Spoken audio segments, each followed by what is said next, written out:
மேற்கு வங்க ஆளுநர் சிவி ஆனந்தபோஸ் தற்போது புதிதாக ஒரு பாலியல் புகாரில் சிக்கியுள்ளார். சிவி ஆனந்தபோஸ் மீது பெண் நடன கலைஞர் ஒருவர் பாலியல் புகார் அளித்துள்ளார். தில்லியில் உள்ள தனியார் விடுதியில் கடந்த ஆண்டு ஜனவரி மாதம் மேற்கு வங்க ஆளுநர் பாலியல் தொல்லை அளித்ததாக மேற்கு வங்கத்தைச் சேர்ந்த நடன கலைஞர் அக்டோபர் மாதமே புகார் அளித்திருந்தார். இந்த புகாரின் மீது நடவடிக்கை எடுத்து அறிக்கையின் மீது மாநில அரசு கடந்த வாரம் தாக்கல் செய்துள்ளது. மேற்கு வங்க காவல்துறை இது சம்பந்தமாக மேலும் விசாரித்து வருகிறது. நடவடிக்கை எடுக்க இருப்பதாக கூறுகிறார்கள். வெளிநாடு செல்வதற்காக விசாவில் உள்ள பிரச்சனை சரி செய்ய ஆளுநரை அணுகிய போது அவர் பாலியல் ரீதியாக தொல்லை கொடுத்ததாக நடன கலைஞர் குற்றச்சாட்டை எடுத்துகிறார்.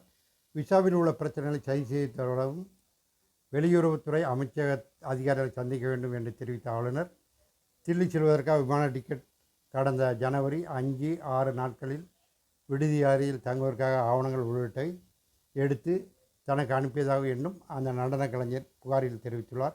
மேலும் அந்த நேரத்தில் டில்லியில் உள்ள வங்க பவனில் தங்கியிருந்த ஆளுநர் தனது விடுதி அறையில் வந்து பாலியல் ரீதியாக தொல்லை கொடுத்ததாகவும் இந்த குற்றச்சாட்டு வைக்கப்பட்டுள்ளது. கொல்கத்தா காவல்துறையின் முதல்கட்ட விசாரணையில் தில்லியில் உள்ள வங்கபவன் மற்றும் விடுதியில் உள்ள CCTV கேமராக்களை ஆராய்ந்து ஆளுநர் வந்து போனதற்கான நேரத்தையும் புகாரில் தெரிவிக்கப்பட்ட நேரத்தையும் சரிபார்ப்ப இருப்பதாக தெரிகிறது. மேற்கு வங்க ஆளுநர் சிவி ஆனந்தபோஸ் கடந்த ஏப்ரல் 24 பாலியல் துன்புறுத்தல் அளித்ததாக ஆளுநர் மாளிகையில் பணிபுரிகின்ற ஒப்பந்த பெண் ஊழியர் ஒருவர் காவல் நிலையத்தில் புகார் அளித்தார். இந்த புகார் குறித்து கொல்கத்தா காவல்துறையினர் குழு அமைத்து விசாரணை மேற்கொண்டு வருகிறார்கள். ஆளுநர் மாளிகையில் CCTV காட்சிகளை பார்வையிட சென்ற பொழுது மாளிகைக்குள் காவல்துறையினர் நுழைய தடை விதிப்பதாக ஆளுநர் அறிக்கை விட்டு ராஜ்பவனில் உள்ள அலுவலர்கள் யாரும் காவல்துறைக்கு ஒப்புதல் கொடுக்கக்கூடாது, அவர்கள் கூறியபடி எந்த செயலும் செய்யக்கூடாது என்றும் ஆனந்தபோஸ் அறிக்கை வெளியிட்டு அனைவரையும் தடை விதித்திருந்தார்.